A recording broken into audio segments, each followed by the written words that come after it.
As coaches, you want to get your athletes as strong as possible without jeopardizing their speed and quickness. The Exploder does just that.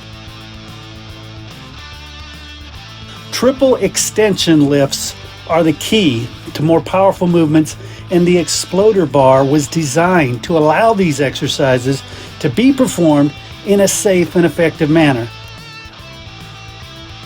And it's a great way to condition core muscle groups and ligaments. The Exploder bar is built for athletes who are looking for speed, strength, and explosion. Check it out at premierathleticssolutions.com.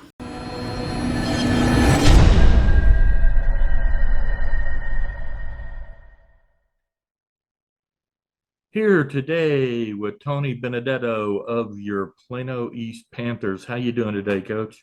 I'm doing good, Coach. Thanks for having me. You are welcome. Well, now it's we're wrapping up the school year right around the corner. So you've got to see your kids out doing other sports. You've got to see them in the weight room. You got to see them in the spring ball. How's the spring going so far? Yeah, we had a fun off season of, we had several kids compete in basketball, over 30 kids compete in wrestling. A lot of our kids compete in track. So our kids got out, competed in other sports, and now we're kind of all coming back together for the spring. So we're excited about the season. We have a good group of seniors that are kind of got a taste of a little bit of winning last year. They want more of that, and they're trying to lead the younger kids. And we had some good younger group that did pretty well on the freshman level as well. So we had two kids that qualified for state in a 4x200 relay, Ezra O'Neill and Jalen Hatcher. So we're excited to get those guys on the football field when the state track meet ends next week and get them going this summer. So that's always a good thing when you have kids qualify for state. Absolutely. So go a little bit into detail on your team for the fall. Who you're graduating, who might step into those roles, who's back, what kind of roles, what you're going to look like on the field this fall. Okay, yes. Offensively, we graduated our big-time wide receiver, Rashil Patel. He set the school record in receiving yards. He's going off to play at Sam Houston State. He was a 3-year starter at Plano East, so he'll be very challenging to replace. Then we had a running back named Daniel Fayambo. He got hurt early in the season, but he's going off to Incarnate Word to play. And so we have to kind of find a running back and a big-time wide receiver to help us move the ball. So that'll be challenging. But on offense, we really returned 4 of our 5 starting offensive linemen and our quarterback. And so that's going to be where we kind of rest our hat on. Raleigh Jackson is a 3-year starter at offensive line. Corbin Glass is a 3-year starter at offensive line. And then Drew DeVilliers is going to be a 3-year start at quarterback. So those kind of be our solid base for offensively. And all 3 of those kids, they hold multiple Division I offers. So they'll be real successful in their senior year. Anytime you play varsity football for 3 years, it slows down for you a little bit towards the end.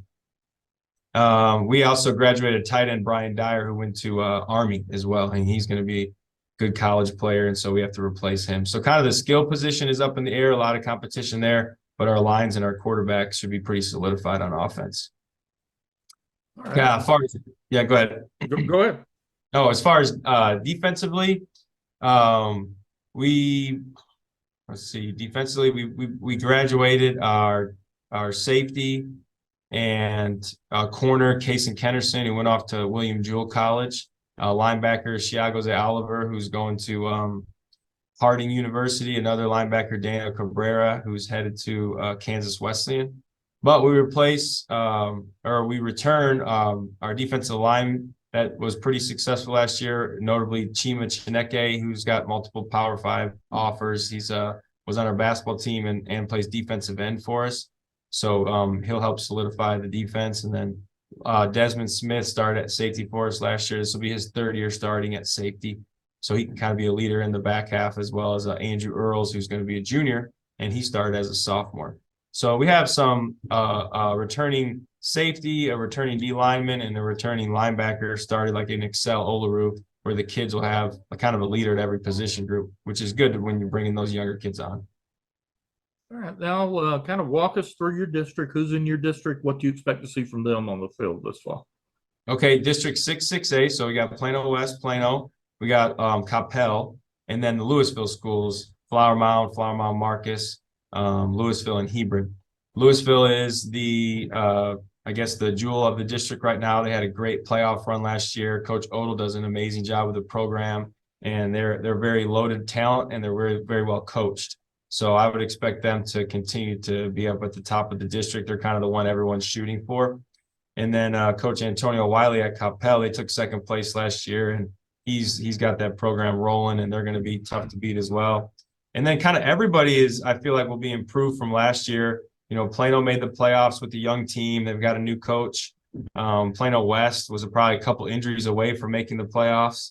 Their program is in the right direction. Hebron, Coach Towles, this will be his second year, so I expect them to improve and be fighting for a playoff spot. Flower Mound is always really well coached, really hard work, tough kids that play well. They could be in the playoffs. Marcus has a new coach. They had good lower level teams last year. They beat the crap out of us too. So I think every week you kind of flip a coin and should be very competitive. But Louisville is the top dog that everyone's shooting for. All right, now, so you've been around coaching a little while. From your perspective in the various places you've been, what would you say the biggest challenge facing Texas high school athletics right now is?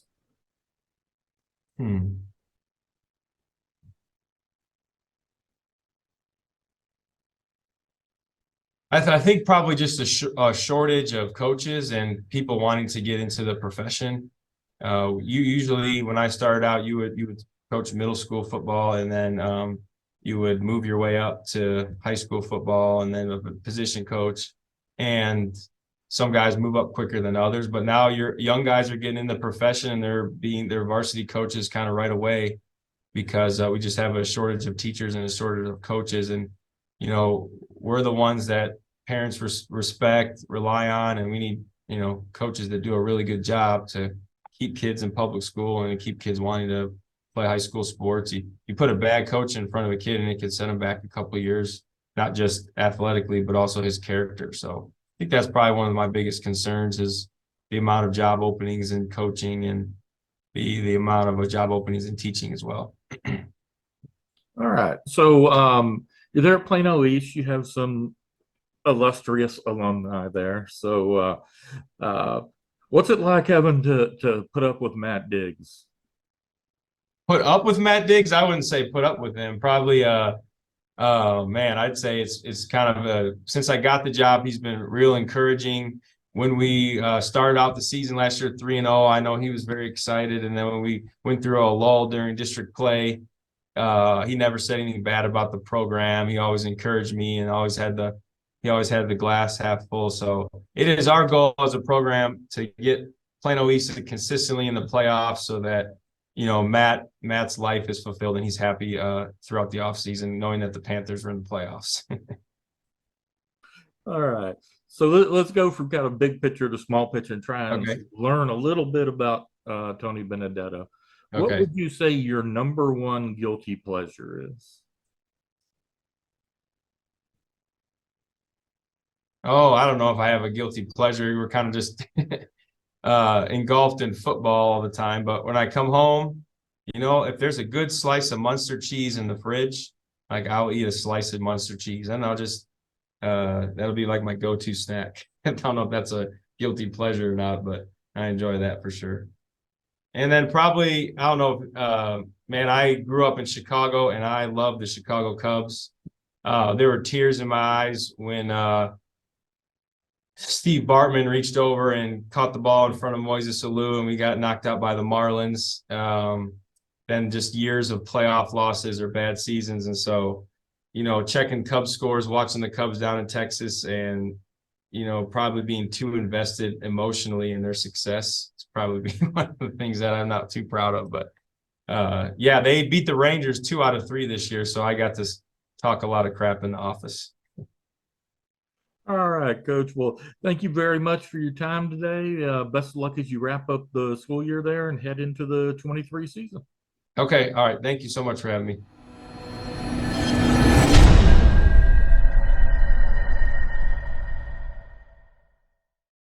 LoneStarGridiron.com. Access the complete history of Texas high school football, over 100 years of information, win-loss records, coaching histories, individual stats, records, and more. Lone Star Gridiron, the authority on Texas high school football.